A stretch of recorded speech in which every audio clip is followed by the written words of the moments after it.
Welcome to the Economic Bulletin, where we present comprehensive coverage and expert insights on key updates regarding pivotal economic trends and financial shifts.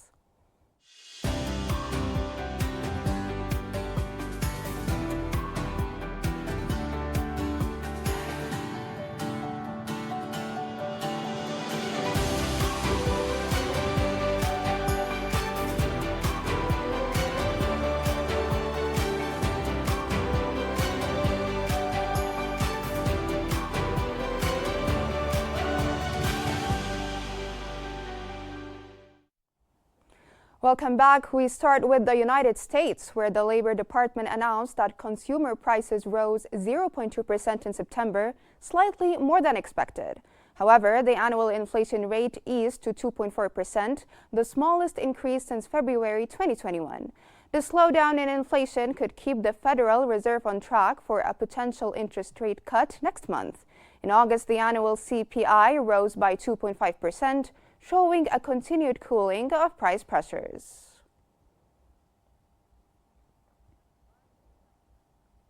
This moderation, particularly in motor vehicle inventories, could temper expectations for robust economic growth in the third quarter.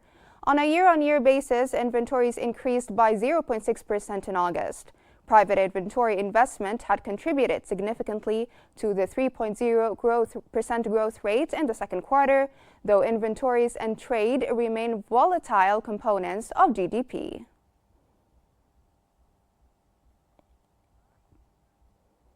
Still in the United States, where the Congressional Budget Office projected a federal deficit of $1.834 trillion for fiscal year 2024. Marking the highest post-COVID deficit.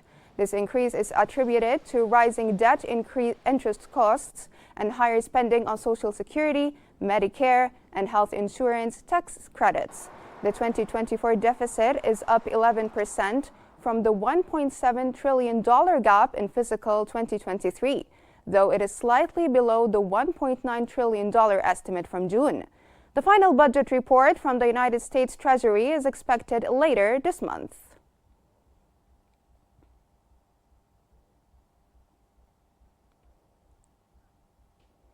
Furthermore, the Labor Department stated that the number of Americans filing new unemployment claims jumped by 33,000 to 258,000 for the week ending October 5th. The surge was partly driven by the aftermath of Hurricane Helene and furloughs at Boeing, where a nearly 4-week strike has affected operations.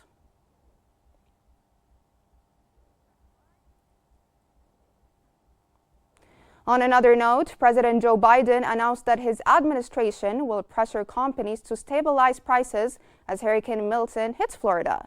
The aim is to ensure that residents have access to necessities like gasoline and flights without facing inflated prices.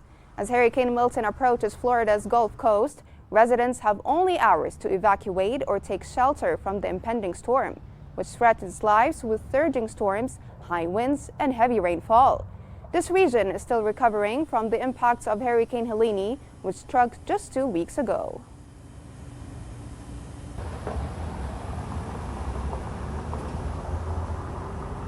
Kamala and I are going to keep pressure on the companies so prices stay stable on gasoline, flights, and goods people need. As Hurricane Milton made landfall on Florida's Gulf Coast late Wednesday, the U.S. economy is poised for significant repercussions, with early estimates indicating potential losses in the tens of billions of dollars.